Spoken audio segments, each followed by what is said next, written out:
An epidemic of teenage homicide disguised to appear as an epidemic of suicide. How the adults, the school, the kids, the population at large deal with it is the motif of the story. This is the cult classic 1988, Christian Slater, Winona Ryder, Shannen Doherty, Heathers.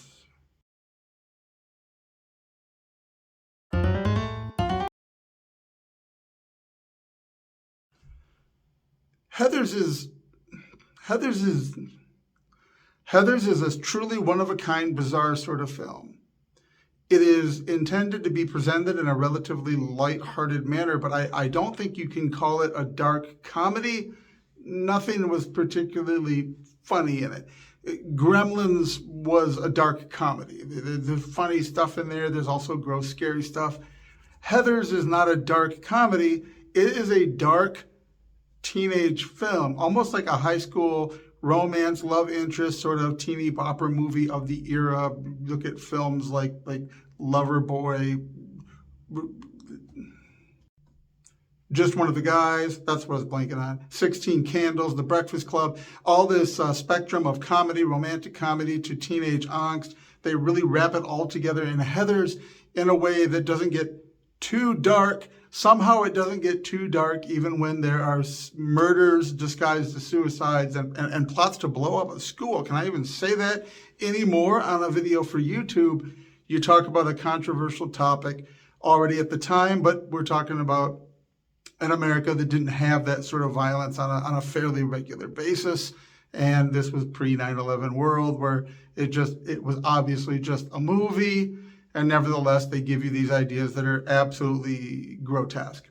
And really, the first time I saw it somewhere around, 1990 or so, I really had no idea what to make of it. I was a young kid, and I thought it was I was in high school, and I thought it was just really weird. It was one of those things that dorky, geeky nerd girls were into, and that's kind of how I got exposed to it.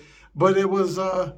I didn't know what to make of it. Viewing it now, all these years later, was actually deeply fascinating. I had not seen it in all the intervening years because I had no interest in it.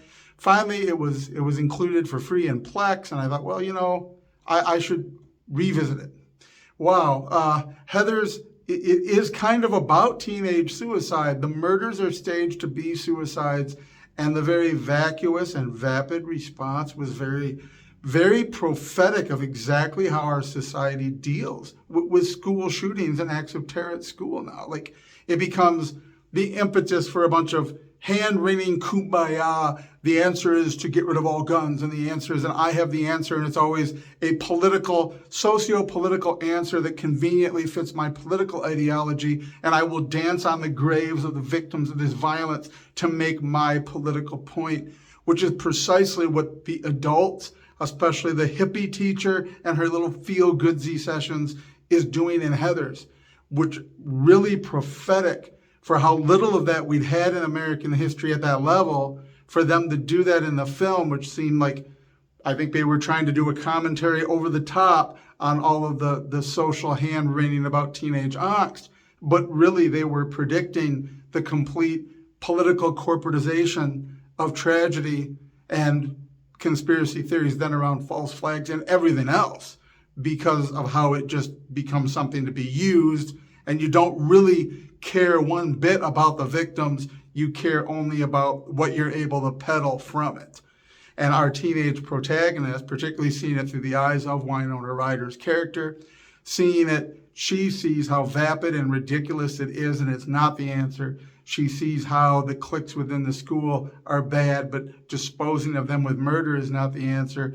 We get the wisdom from her character's mom saying, when teenagers say they want to be treated like human beings, they're usually mad because they are being treated like human beings. And essentially, this beautiful sort of meta commentary on forget about your stupid teenage angst. It's all in your head because you're a teenager, and this is what that's always been since the beginning of time and the fall into sin. Grow up, get over it. The world is not going to change because you've got your panties in a twist. The world is what it is. and our protagonist, Winona Ryder, sort of coming to grips with, if you kill off the Heathers, there'll just be another Heather. There's always somebody working to take that position. There's always going to be division, just like there is in society. There's always going to be different types of people. And guess what? They don't necessarily like each other and hang out together. And guess what? That's okay. In fact, that's perfectly normal and healthy. And they will make fun of each other and pick on each other. And you know what? That is perfectly natural and healthy and okay. It is not what teenage angst wants to present it as, because the teenager is on the cusp of finding where they're going to be in the world, and they hate that adulthood and they rebel against it, and they need to just suck it up, grow up, and get through it. So we have this film that's telling us about this stuff, the politicalization of, is that a word?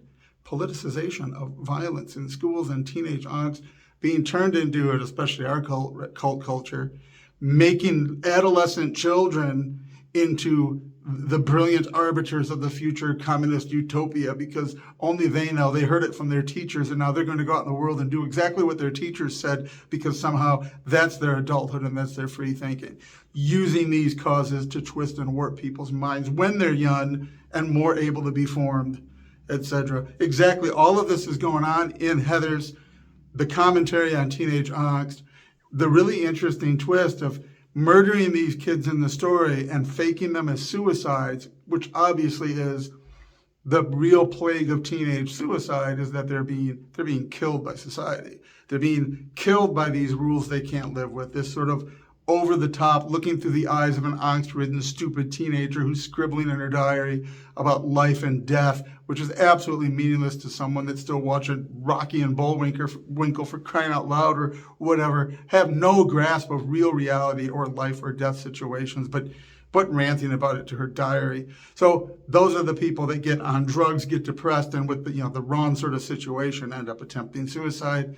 But the commentary being they've been murdered by the system. They've been murdered by the dark conspiracy. It just looks like a suicide.